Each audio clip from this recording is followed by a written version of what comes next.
Hello बच्चों, how are you. आशा करते हैं कि तुम सभी ठीक ठाक होगे। आज मेरा यह 3 डायमेंशनल स्ट्रेट लाइन का लेक्चर नंबर 1 है, जिसमें सबसे पहले मैं जिस टॉपिक को पढ़ाने जा रहा हूँ वह है एक ऐसे स्ट्रेट लाइन का समीकरण। एक ऐसे स्ट्रेट लाइन का समीकरण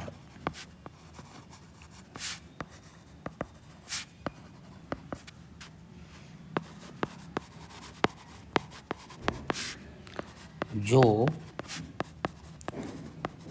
किसी बिंदु ए को होकर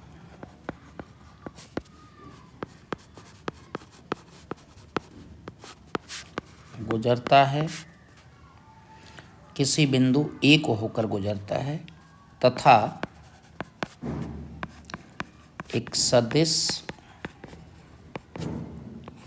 v वेक्टर के समांतर है।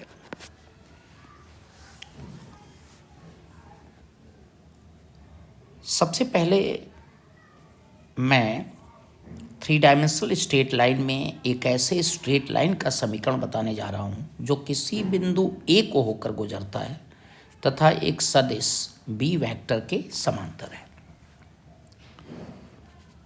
माना ये एक स्ट्रेट लाइन है जिसका हमें इक्वेशन ज्ञात करना है, समीकरण ज्ञात करना है, जो किसी बिंदु ए को होकर गुजरता है। माना इसका पोजीशन वेक्टर ए वेक्टर है तथा यह सरल रेखा बी वेक्टर के पैरेलल है। यह सरल रेखा बी वेक्टर के पैरेलल है। यह स्ट्रेट लाइन इस बी वेक्टर के पैरेलल है। अब हमें ये पता है कि अगर बिंदु कैपिटल ए का पोजीशन वेक्टर ए वेक्टर है तो इसका तात्पर्य है कि O A vector is equal to your A vector, जहाँ ओ क्या है, जहाँ ओ ओरिजिन है, वो ओरिजिन है, मूल बिंदु है, मूल बिंदु है, वो मूल बिंदु है। O A vector is equal to A vector. और माना इस पर, इस सरल रेखा पर ये कोई आर्बिट्रेरी पॉइंट पी है जिसका पोजीशन वेक्टर आर वेक्टर है, अर्थात OP vector is equal to R vector. OP vector is equal to R vector. अब हमें इस स्ट्रेट लाइन का इक्वेशन ज्ञात करना है। इस स्ट्रेट लाइन का इक्वेशन ज्ञात करना है तो स्पष्ट है कि ओ ए वेक्टर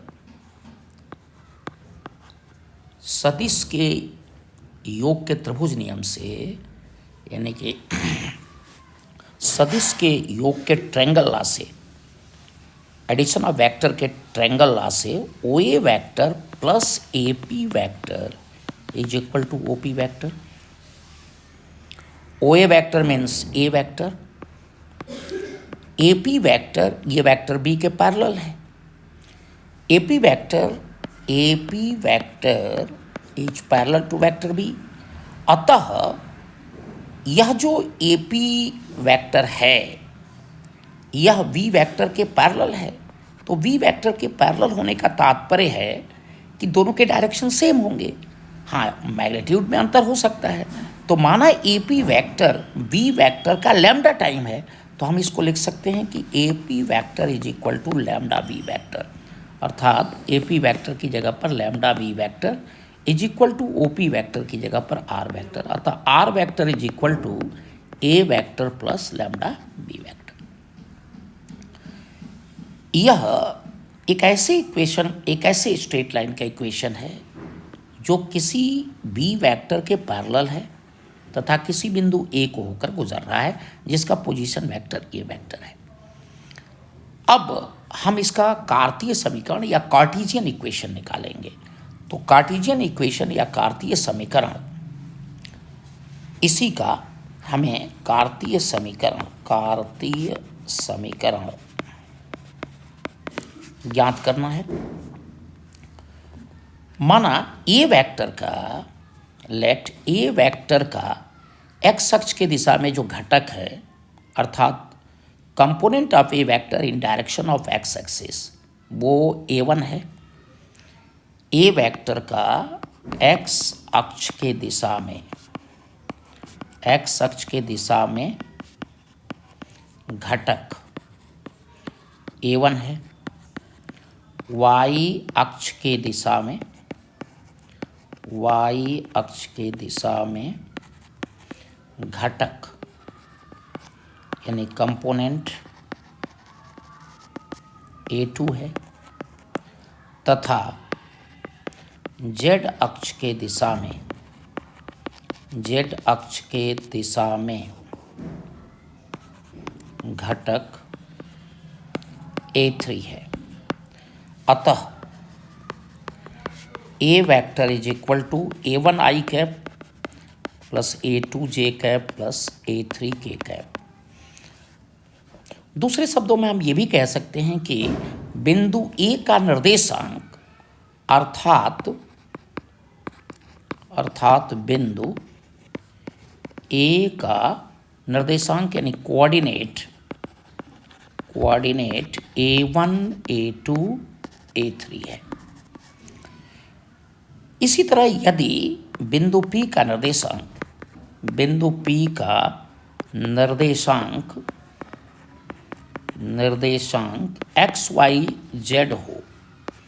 xyz हो तो r vector is equal to x I cap plus y J cap plus z K cap. माना b vector is equal to b1 I cap plus b2 J cap plus b3 K cap.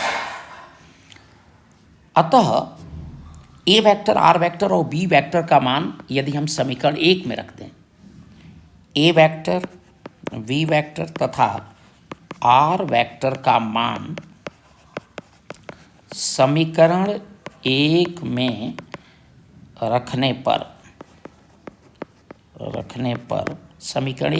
पर चूंकि समीकरण 1 R vector is equal to A vector plus lambda V vector है। अब are vector की जगह पर R vector का मान रख देते हैं, तो ये x I cap plus y J cap plus z K cap is equal to a1 I vector plus a2 J vector plus a3 K vector and plus lambda b1 I vector plus b2 J vector plus b3 K vector. इसे हम सरल करें तो इस प्रकार से इसको लिख सकते हैं। इसको सिंप्लीफाई किया जाए तो x I cap minus a1 I cap plus y J cap minus a2 J cap plus z K cap minus a3 K cap is equal to lambda b1 I cap plus lambda b2 J cap plus lambda b3 K cap. यदि इन दोनों में आई cap हम common ले लें तो x minus a1, इन दोनों में यदि जे कैप कॉमन ले लिया y माइनस a2, और इन दोनों में यदि हम के कैप कॉमन ले लें तो z minus a3 is equal to lambda b1 I cap plus lambda b2 J cap plus lambda b3 K cap. दोनों पक्षों से यदि आई कैप के गुणांकों की तुलना कर दें तो implies that x minus a1 is equal to lambda b1, implies that your x minus a1 by b1 is equal to lambda। Similarly यदि जे कैप के गुणांकों की हम तुलना करें दोनों पक्षों से तो y minus a2 is equal to lambda b2 और y minus a2 by b2 is equal to lambda. Similarly K cap के यदि गुणांकों की तुलना कर दें तो z minus a3 is equal to lambda b3 या z minus a3 by b3 is equal to lambda. चूँकि x minus a1 by b1, y minus a2 by b2 और z minus a3 by b3 ये तीनों lambda के बराबर हैं, अतः हम इन तीनों को लेकर के ये लिख सकते हैं कि x minus a1 by b1 is equal to y minus A2 by B2 is equal to Z minus A3 by B3। ये एक ऐसे सरल रेखा का समीकरण है जो किसी बिंदु A को होकर गुजरता है तथा किसी सदिश B वेक्टर के समांतर है। किसी बिंदु कैपिटल A को होकर गुजरता है और उस कैपिटल A का कोऑर्डिनेट उस कैपिटल A का कोऑर्डिनेट A1 A2 A3 है तथा B वेक्टर के पैरेलल है। अब हमें ये पता है कि अगर ये B वेक्टर के पैरेलल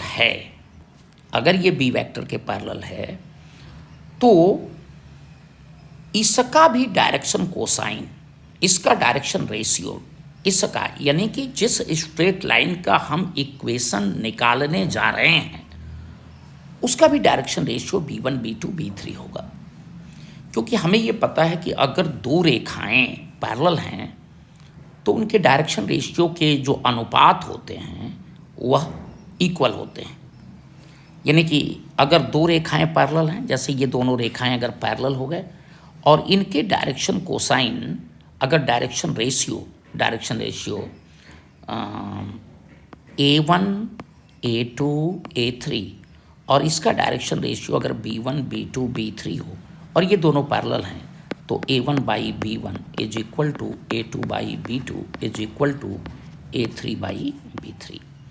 इसके अगर दो रेखाएं पैरेलल हैं तो उनके डायरेक्शन रेशियो के जो अनुपात होते हैं वो इक्वल होते हैं। डायरेक्शन रेशियो के अनुपात इक्वल होते हैं, अर्थात जिस अनुपात में डायरेक्शन रेशियो का अनुपात, दूसरे शब्दों में हम इसको ये भी लिख सकते हैं कि A1 संबंधे A2 संबंधे A3 is equal to B1 संबंधे B2 संबंधे B3।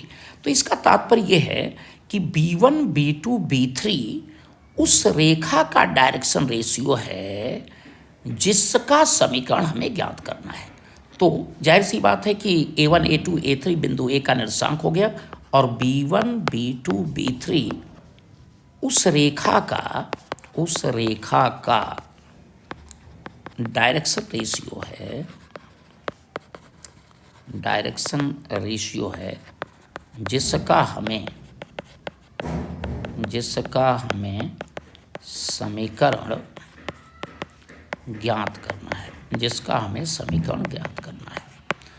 हमें समीकरण ज्ञात करना है। अब जैसे यदि यह कहा जाए कि एक ऐसे सरल रेखा का समीकरण ज्ञात करो, एक ऐसे सरल रेखा का समीकरण ज्ञात करो जो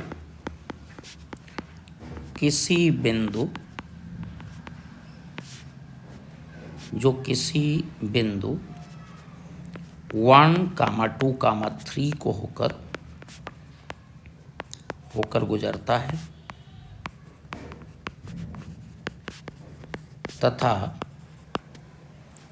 सदिश B vector is equal to 3i cap plus 2j cap plus 5k cap के समांतर है। स्पष्ट है कि यदि इसका वेक्टर फॉर्म हमें निकालना हो, तो वेक्टर फॉर्म में इसका समीकरण क्या होगा? R vector is equal to A vector plus TB vector. R vector is equal to A vector plus TB vector. तो R vector is equal to A vector की, देखिए बिंदु जिस बिंदु को होकर गुजरता है उसका निर्देशांक 1, 2, 3 है। तो हम A वेक्टर को क्या लिख सकते हैं? 1i कैप यानी i cap plus 2j cap plus 3k cap and plus your TB vector. In place of T हम लैम्डा भी ले सकते हैं, जैसा कि हमने लैम्डा ही लिया है। तो प्लस लैम्डा B वेक्टर की जगह पर हम क्या लिख सकते हैं? 3i cap plus 2j cap plus 5k cap. ये वेक्टर फॉर्म हो गया। अब यदि इसको हम कार्तीय रूप में लिखना चाहते हैं, कार्तीय रूप में इस रेखा का समीकरण होगा x minus A1, x minus A1, ये समीकरण होगा x minus A1 by B1। तो जाहिर सी बात है कि x माइनस A1 की जगह पर 1 लिखेंगे और B1 की जगह पर 3 लिख देंगे, is equal to y minus A2, y minus 2, और बाई B2 की जगह पर हम 2 लिख देंगे, is equal to z minus A3, A3 की जगह पर 3, और बाई B3 की जगह पर हम 5 लिख देंगे।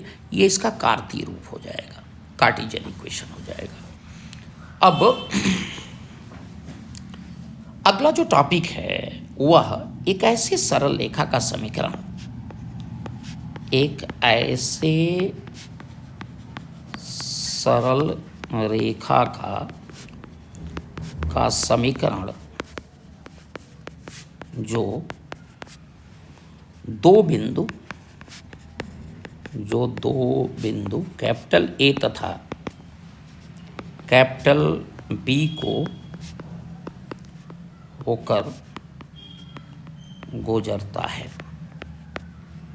बी को होकर गुजरता है। एक ऐसे सरल रेखा का समीकरण जो कैपिटल ए तथा कैपिटल बी को होकर गुजरता है। इस सरल रेखा के समीकरण का यदि हम वेक्टर फॉर्म देखें, इसका वेक्टर फॉर्म देखें, और मान लें कि ये सरल रेखा ये है, एक सरल रेखा ये है जो किसी बिंदु कैपिटल ए और कैपिटल बी को होकर गुजरता है। यदि बिंदु कैपिटल ए का स्थित सदिश हम यानी पोजीशन वेक्टर ए वेक्टर मान लें, और कैपिटल बी का स्थित सदिश यानी पोजीशन वेक्टर बी वेक्टर मान लें, और ये एक बिंदु कैपिटल ओ हो, तो जाहिर सी बात है कि ओ ए वेक्टर को रिप्रेजेंट करेगा और O B vector B vector को रिप्रेजेंट करेगा। हमें पता है, पहले आर्टिकल में ही हमने बताया था कि अगर किसी भी रेखा का हमें सदिश रूप में समीकरण ज्ञात करना है तो उस रेखा पर एक आर्बिट्रेरी पॉइंट लें P, और जिसका पोजीशन वेक्टर स्थित सदिश स्वच्छ बिंदु लें जिसका स्थित सदिश आर वेक्टर मान लिया जाए, पोजीशन वेक्टर आर वेक्टर मान लिया जाए, तो जाहिर सी बात है कि OP vector is equal to R vector. तो जैसा कि इस चित्र से स्पष्ट है कि OA वेक्टर जो है ये A वेक्टर है, OB वेक्टर ये B वेक्टर है, और OP वेक्टर ये R वेक्टर है। अब सदिश के योग के त्रिभुज नियम से यानी कि ट्रायंगल लॉ से, एडिशन ऑफ वेक्टर के ट्रायंगल लॉ से हम ये लिख सकते हैं OA vector plus your AP vector is equal to OP vector. अब देखें OA वेक्टर के स्थान पर हम A वेक्टर लिख सकते हैं। OA वेक्टर का मतलब यह है कि पहले भी हम बता चुके हैं कि OA वेक्टर का तात्पर्य यह है कि अगर पॉइंट A के पहले ओरिजिन हो तो जाहिर सी बात है कि यह पॉइंट A का पोजीशन वेक्टर अर्थात स्थित सदिश है। यहाँ भी P के पहले ओरिजिन है तो यह पॉइंट P का पोजीशन वेक्टर अर्थात स्थित सदिश है। तो हम OA वेक्टर की जगह पर A वेक्टर लिख दें and plus your AP vector लिखें OP वेक्टर की जगह पर R वेक्टर। अब यहाँ देखें कि यह AP vector, look here, AP vector is parallel to AB vector. AP vector AB vector के पैरेलल है, अर्थात AP vector is parallel to AB vector का मतलब यह हम पढ़ चुके हैं कि AB वेक्टर का तात्पर्य है B का पोजीशन वेक्टर माइनस A का पोजीशन वेक्टर। और अभी हमने कहा कि B का पोजीशन वेक्टर लिखने का तात्पर्य क्या है कि B के पहले हम क्या लिख दें, OB यानी O लिख दें OB वेक्टर, B का स्थित सदिश माइनस A का स्थित सदिश यानी OA वेक्टर। अब AP vector is parallel to OB vector मतलब B vector minus A vector. AP vector जो है वो B vector minus A vector के पैरेलल है। तो जाहिर सी बात है कि हम AP वेक्टर को, चूंकि ये दोनों पैरेलल हैं, चूंकि ये दोनों लाइन पैरेलल हैं, इसलिए इनका दिशा तो सेम होगा, इनका डायरेक्शन सेम होगा, लेकिन हम मैग्नीट्यूड में अंतर होगा। तो माना कि AP वेक्टर का जो मैग्नीट्यूड है, जो परिमाण है, वह AB वेक्टर का लैम्डा टाइम है, माने लैम्डा गुना है। तो हम लिख सकते हैं AP vector is equal to lambda AB vector, और AB वेक्टर का मतलब हो गया कि AP vector is equal to lambda B vector minus A vector. तो हम यहाँ ए पी वैक्टर की जगह पर, इस इक्वेशन में ए पी वैक्टर की जगह पर यह मान रख सकते हैं। तो A vector plus lambda B vector minus A vector is equal to R vector. अतः जो वेक्टर फॉर्म है, एक ऐसे सरल रेखा का समीकरण जो किन्हीं दो बिंदु कैपिटल ए और कैपिटल बी को होकर गुजरता है, उसका समीकरण हो गया R vector is equal to A vector plus lambda V vector minus A vector. अब हम इसका कार्तीय रूप निकालेंगे। तो कार्टेशियन फॉर्म क्या होगा या कार्तीय रूप क्या होगा, कार्तीय रूप, इसका कार्तीय रूप क्या होगा उसको हम ज्ञात करेंगे। तो कार्तीय रूप में आप देखें, अगर कार्तीय रूप हम इसका ज्ञात करना चाहते हैं तो जाहिर सी बात है कि इस विशेष परिस्थिति में हमें यह एक्स वाई, कार्तीय रूप का मतलब कि एक्स वाई जेड के रूप में अगर इसका समीकरण हम ज्ञात करना चाहते हैं तो माना पॉइंट P जो कि एक स्वच्छ आर्बिट्रेरी पॉइंट है, उसका निर्देशांक यानी P का निर्देशांक ये एक्स वाई जेड है, कैपिटल ए का निर्देशांक को अंग्रेजी में कोऑर्डिनेट कहते हैं। तो निर्देशांक A1 A2 A3 है, तथा बिंदु B का निर्देशांक बराबर B1 B2 B3। स्पष्ट है कि हम OP वेक्टर को XI cap plus YJ cap plus ZK cap लिख सकते हैं। तो OP vector is equal to OP vector अर्थात R वेक्टर क्या है, बिंदु P का स्थित सदिश R वेक्टर है, अतः OP vector is equal to R vector is equal to XI cap plus YJ cap plus ZK cap. बिंदु A का निर्देशांक A1 A2 A3 है, बिंदु A का स्थित सदिश OA वेक्टर होगा, OA vector is equal to your A vector is equal to A1 I cap plus A2 J cap plus A3 K cap, and B vector का स्थित सदिश OB vector होगा, तो OB vector is equal to V vector is equal to B1 I cap plus B2 J cap plus B3 K cap. अब हम इस equation में जो वेक्टर फॉर्म में इक्वेशन है उसमें हम ये वैल्यू पुट कर देंगे, तो कार्टेशियन फॉर्म में हमें इक्वेशन मिलेगा। तो जाहिर सी बात है कि आर वेक्टर की जगह पर से this is the equation number 1। तो समीकरण एक में आर वेक्टर, ए वेक्टर तथा V vector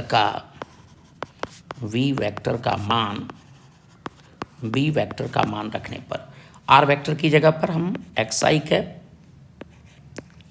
cap plus YJ cap plus YJ cap plus ZK cap is equal to A vector की जगह पर A1 I cap plus A2 J cap plus A3 K cap and plus lambda B vector की जगह पर B1 I cap plus B2 J cap B3 K cap minus A1 I cap plus A2 J cap plus A3 K cap.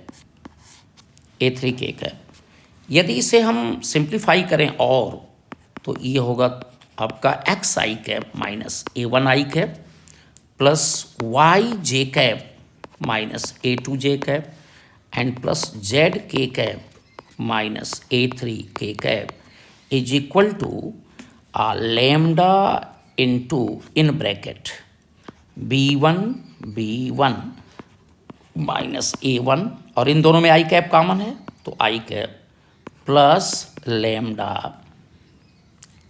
J cap common हो गया, B2 चूँकि यहाँ minus है bracket खोलेंगे तो ये भी माइनस हो जाएगा, तो B2 minus A2 your J cap and finally lambda, इन दोनों में K कैप कॉमन है तो लैम्डा B3 और ये ब्रैकेट खोलेंगे तो ये माइनस हो जाएगा, B3 minus A3 K cap.